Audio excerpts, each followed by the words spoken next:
Hi friends, welcome back to our channel. Anshitha Anu. ఈరోజైతే చూసారు కదా, urine baking soda gender test. అంటే మనం ఇంట్లో ఎర్లీ మార్నింగ్ యూరిన్ని బేకింగ్ సోడాతో టెస్ట్ చేస్తే మనకి జెండర్ అనేది తెలుస్తుందంట. అంటే మన పాతకాలంలో కూడా ఇది ఓల్డ్ టైల్స్ అని చెప్పచ్చు. అంటే ఇది మిత్తైనా అనుకోవచ్చు మనం. దీని రీజన్స్ ఏంటో నేను ఈ వీడియో లాస్ట్లో చెప్తాను, అప్పుడు మనం తెలుసుకుందాం. బట్ వీళ్ళు చెప్పినట్టు మనకి జెండర్ తెలుస్తుందా లేదా అనేది ట్రై చేద్దాం.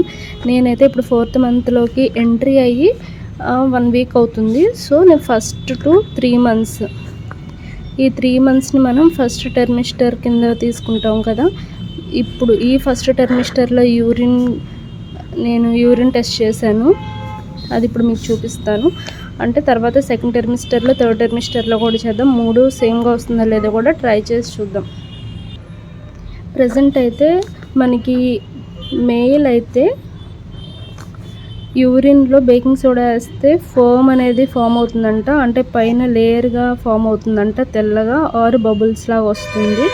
అదే ఫీమేల్ అయితే మనకి ప్లెయిన్ యూరిన్ నుండి లాస్ట్లో ఫీజెస్ అవ్వదన్నమాట, బేకింగ్ సోడా అలాగే ఉంటుందంట. దాన్ని మనం ఫీమేల్ కింద కన్సిడర్ చేస్తామంట. ఇది నిజమో కాదో అని చూద్దాం. ప్రజెంట్ అయితే నాకు ఫస్ట్ పాపని చెప్పాను కదా, అప్పుడైతే నాకు నిజంగానే, అంటే ఆ టైంలో వీడియోస్ తీయలేదు, బట్ నాకైతే గుర్తుంది. నాకు అప్పుడు అబ్బాయి కావాలి ఫస్ట్ టైం అనిపించేది. దాని ద్వారా నేను చాలా యూట్యూబ్ చూసి నేను మా మదర్ ఇది ఎక్కువ, అంటే ఎవ్రీ మంత్ చేసేవాళ్ళం. ఒక్క మంత్ కూడా నాకు ఫోమ్ అనేది వచ్చేది కాదు, ఓన్లీ ప్లెయిన్గా ఉండేది. ఎంత కలిపినా నేను అసలు 2 స్పూన్స్ కాదు కదా, 5-6 స్పూన్స్ వేసేదాన్ని. ఫుల్గా వేసి కలిపినా సరే నాకు అసలు ఫోమ్ అనేది రాలేదు. మేము నిజంగానే ఫీమేల్ ఏమోలే అనుకున్నాం, బట్ ఫీమేలే వచ్చింది, ఫీమేలే పుట్టిందనమాట, పాపే. సో మేమైతే చాలా హ్యాపీగానే ఉన్నాము పాపైనా. బట్ సెకండ్ టైం కొంచెం ఉంటుంది కదా, ఆపోజిట్ జెండర్ వస్తే బాగుంటుందని. బట్ ఫీమేల్ వచ్చినా మేల్ వచ్చినా నో ప్రాబ్లం, ఎవరైనా మన పిల్లలే కదా. ఇప్పుడైతే నేను ఫస్ట్ 3 మంత్స్ అయిపోయింది కదా, నాకు ఎన్టీ స్కాన్ చేశారు 3rd మంత్లో. ఎన్టీ స్కాన్ తర్వాత నేను ఈ టెస్ట్ అనేది నెక్స్ట్ ఎర్లీ మార్నింగ్, తర్వాత రోజు మార్నింగ్ చేశాను. చూపిస్తాను రండి. సో ఎర్లీ మార్నింగ్ 5 to 6 ఆ టైంలో ఫస్ట్ యూరిన్ నేను తీసుకొని అందులో 2 టేబుల్ స్పూన్ బేకింగ్ సోడా వేస్తున్నాను. ఇంతకీ యూరిన్ డార్క్ ఉంటే బాయ్, యూరిన్ లైట్గా ఉంటే గర్ల్ అని అంటారు. బట్ నా యూరిన్ బాగా డార్క్గా ఉంది. దానికి కారణం అయితే ముందు రోజు నేనైతే డ్రాగన్ ఫ్రూట్ తీసుకున్నాను, దానివల్ల అయినా అయి ఉండొచ్చేమో అని నా డౌట్. ప్రజెంట్ అయితే నేను 2 టేబుల్ స్పూన్ బేకింగ్ సోడా వేసాను. అండ్ అందరు చెప్పినట్టు మిక్స్ చేద్దాం. ఒక 1 to 5 సెకండ్స్కే పైన లేయర్ అనేది ఫామ్ అయింది చూడండి. కింద కూడా నాకు లైట్గా అనిపించింది, అంటే మొత్తం మిక్స్ అయిపోయింది అనిపించింది. ఇలా ఫ్రీజ్ అయ్యి ఇంత క్లియర్గా పైన ఫామ్ అయితే బాయ్ అంట. చూద్దాం మనం బాయో కాదో. సో ఫైనల్లీ చూసారు కదా, దీన్ని బట్టి మనకేం అర్థమవుతుంది, మనకైతే ఫోమ్ అనేది ఫామ్ అయింది, లేయర్ అనేది వచ్చింది, అండ్ బేకింగ్ సోడా కూడా లైట్గా ఉంది కాబట్టి మొత్తం కలిసిపోయింది. కాబట్టి నెక్స్ట్ నాకు మెయిల్ బేబీ అంట. ఇది నిజమవుతుందో లేదో తెలీదు, బట్ ఇదైతే నిజమో కాదో అని మనకి 4 మంత్స్ తర్వాత అయితే తెలుస్తుంది.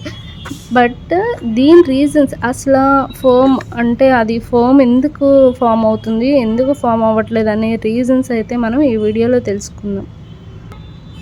ఫస్ట్ అయితే మనకి యూరిన్లో యాసిడ్ అనేది ఉంటుంది. ఆ యాసిడ్ యూరిక్ యాసిడ్ అంటారు కదా, మన యూరిన్లో యాసిడ్ అనేది ఉంటుంది. ఇప్పుడు బేకింగ్ సోడా ఉంటుంది కదా, అందులో ఏంటంటే సోడియం బైకార్బోనేట్ అనేది ఉంటుందన్నమాట.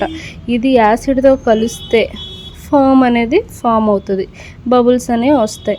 అదే ఇది కనుక యాసిడ్, దీంట్లో మన యూరిన్లో యాసిడ్ అనేది తక్కువగా ఉంటే ఈ సోడియం బైకార్బోనేట్ ఉంటుంది కదా, అది అనేది తక్కువగా రియాక్ట్ ఇస్తుంది అనమాట, అంటే కలవదు. సో దానివల్ల మనకి ప్లెయిన్గా వస్తుంది యూరిన్ అనేది బేకింగ్ సోడాతో కలవట్లేదు. దాన్ని మనం ఫీమేల్ అనుకుంటున్నాం, కానీ రీజన్ అయితే ఇది. మన యూరిన్లో యాసిడ్ ఎక్కువగా ఉంటే కనుక ఫోమ్ అనేది వస్తుంది, దీంతో కలిస్తే, ఈ కెమికల్తో కలిస్తే. అది ఈ కెమికల్లో యాసిడ్ అనేది కలవకపోతే మనకి ఫోమ్ అనేది రాదు, అంటే రియాక్షన్ అనేది ఉండదు. దానివల్ల ప్లెయినా లేకపోతే ఫీజెసా అని అంటున్నారు. బట్ మనమైతే పాతకాలంలో ఇవన్నీ పాటిస్తాం. కొన్ని అయితే 70% అయితే కరెక్ట్ అవుతాయి అంటారు. సో నేను కూడా నమ్ముతున్నాను. బట్ మన యూరిన్లో యాసిడ్ అనేది ఎందుకు ఉంటుంది, ఎందుకు ఉండదో ఇప్పుడు మనం తెలుసుకుందాం.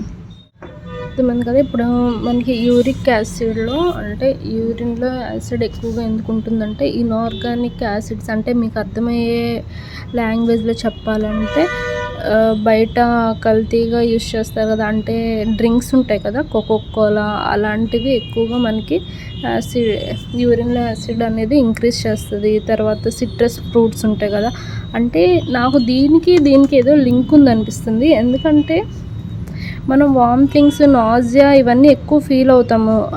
అబ్బాయి అయితే అంటారు.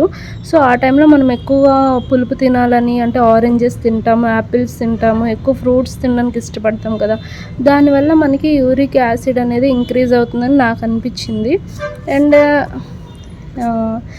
పెరుగు, అమైనో యాసిడ్స్ అంటే పెరుగు, యోగర్ట్ ఇలాంటివి ఉంటాయి కదా, అవి ఎక్కువగా మనం తీసుకోవడం వల్ల యాసిడ్ అనేది మనకి ఇంక్రీజ్ అవుతుంది అనమాట. యాక్చువల్గా కెమికల్స్, రియాక్షన్స్ ఇవన్నీ మీకు అర్థం కాదు కాబట్టి అర్థమయ్యే లాంగ్వేజ్లో సింపుల్గా మీకు నేను ఎక్స్ప్లెయిన్ చేశాను. అండ్ ఇంకా యాసిడ్ లేకుండా ఉంటున్నారు కదా, యూరిక్లో యాసిడ్ ఎందుకు తక్కువ అవుతుందంటే వాళ్ళు ఎక్కువ అంటే ఆల్కహాలిక్ డ్రింక్స్, తర్వాత సిట్రస్ ఫ్రూట్స్ తీసుకోవచ్చు కానీ లిమిట్లో తీసుకోవాలి.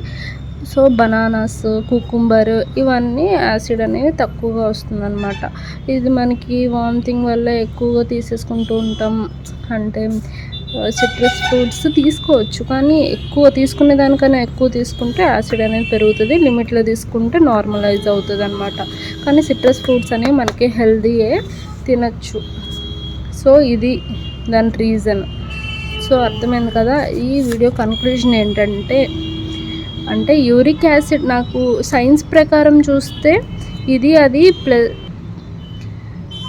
కోఇన్సిడెంట్ అవుతుంది. అంటే పెద్దవాళ్ళు పాతకాలంలో ఎలా చెప్పేవాళ్ళంటే అందులో బేకింగ్ సోడా వేస్తే ఫోమ్ వస్తే అబ్బాయి, ఫోమ్ రాకపోతే అమ్మాయి అంటున్నారంటే దానికి కూడా రీజన్స్ ఉన్నాయి కదా. ఇప్పుడు యూరిక్ యాసిడ్ ఏంటంటే మనకి అబ్బాయి అయితే వామిటింగ్స్ అవుతాయి అది ఇది అంటారు.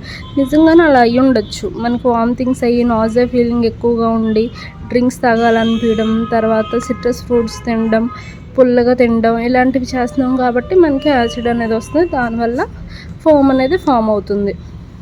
సో ఇదైతే నా ఫస్ట్ 3 months అప్పుడు ఫస్ట్ టర్మిస్టర్లో చేసిన టెస్ట్ అనమాట. అండ్ సెకండ్ టర్మిస్టర్లో కూడా మనం 6th month కంప్లీట్ అయిన తర్వాత కూడా చూద్దాం ఈ టెస్ట్ అనేది ఫోమ్ వస్తుందో లేదో చూద్దాం. అండ్ ఈ వీడియో కనుక మీకు నచ్చినట్టయితే ప్లీజ్ లైక్ చేసి, షేర్ చేసి, సబ్స్క్రైబ్ చేయండి. Thank you.